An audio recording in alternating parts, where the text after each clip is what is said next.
Measuring your social media ROI might feel like this, or like this. Ugh, hopefully not like this. Yikes. Tracking your return on investment isn't the easiest thing to do on social media.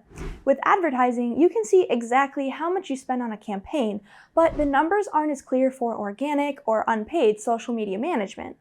The general formula for calculating ROI on any channel looks like this. You subtract your investment from the money your campaign made, divide that number by your investment, and multiply whatever you get by 100. If you partner with an agency to handle all of your social media, your calculation becomes less complex. Your investment would be the cost of the agency's services, and the return is whatever you made from the agency's efforts. Your account manager may even provide the ROI for you. So if you paid an agency $2,000 to manage your social media marketing and earned $10,000 in net profits, aka your revenue minus your investment, your calculation would look like this. If you handle social media on your own, you have to break down your investment a little more. Figuring out your ad spend is easy since that's a hard dollar amount, but on the organic side of social media, you have to take a look at how much you value your time investment, the cost of any marketing software you use, and other expenses directly related to the costs of your social media campaigns. The goals you want to achieve also affect your social media ROI. Before you even think about your calculations, you should make sure you know your campaign goals.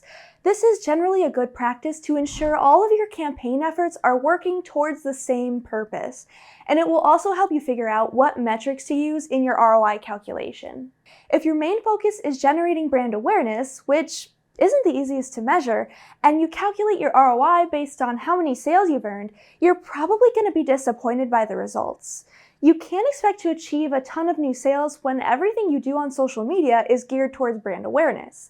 You're better off looking at reach or impressions in this situation, which focus on measuring how many times your posts are seen or loaded by your audience. Once you know what you want to achieve, you need to figure out a way to measure your results. If you want to track sales and conversions from social media, a tool like Google Analytics is great. You can set up conversion tracking, monitor purchases, and see which pages on your website are driving the most conversions. You can do a lot with analytics, and it's free. If you're just measuring engagement, so things like followers and post likes, you might be fine using the built-in analytics tools on each social media platform. Social media management tools such as Hootsuite or Buffer offer their own analytics tools for tracking your social performance. You can also pull all of your data into one main dashboard using tools like Google Data Studio or Databox. I also want to mention that our Marketing Cloud FX platform is excellent for tracking ROI. You can learn more about why your business needs Marketing Cloud FX on our website. There are definitely other tools out there for getting the right social media metrics, so do some exploring to find the one or ones you like best. Sometimes when calculating ROI, you might not have all of the details you need for a complete formula.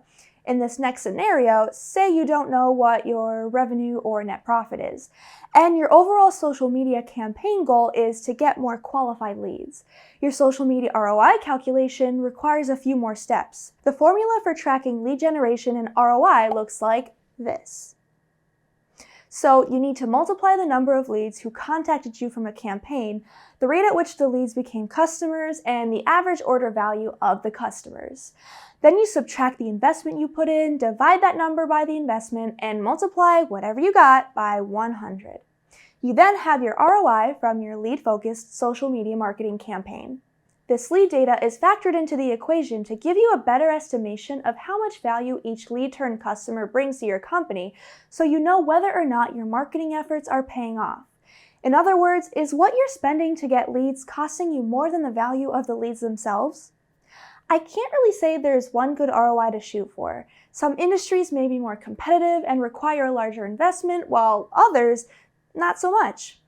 As long as you're seeing a positive ROI and hitting your business goals, you should feel confident that your strategy is working. A good way to measure your success is to compete against yourself. Compare your ROI on a month-over-month, quarter-over-quarter, or year-over-year basis. If you see your ROI from social media increases every period, keep doing what you're doing. If it's declining, maybe you can shift some of your spend to another channel or reevaluate your campaigns and messaging. Just remember to keep track of your social media metrics so you know exactly where your investment is going. Now, if you want to keep learning about social media marketing and calculating ROI, check out our social media playlist on our channel. And don't forget to hit the subscribe button and ring that bell so you never miss out on the latest video. I'm not done just yet. Last thing, we'd love it if you signed up for her Revenue Weekly newsletter. We share digital marketing insights twice per month and cover just about every topic in the digital space, and it comes right to your email. Thanks for joining me today.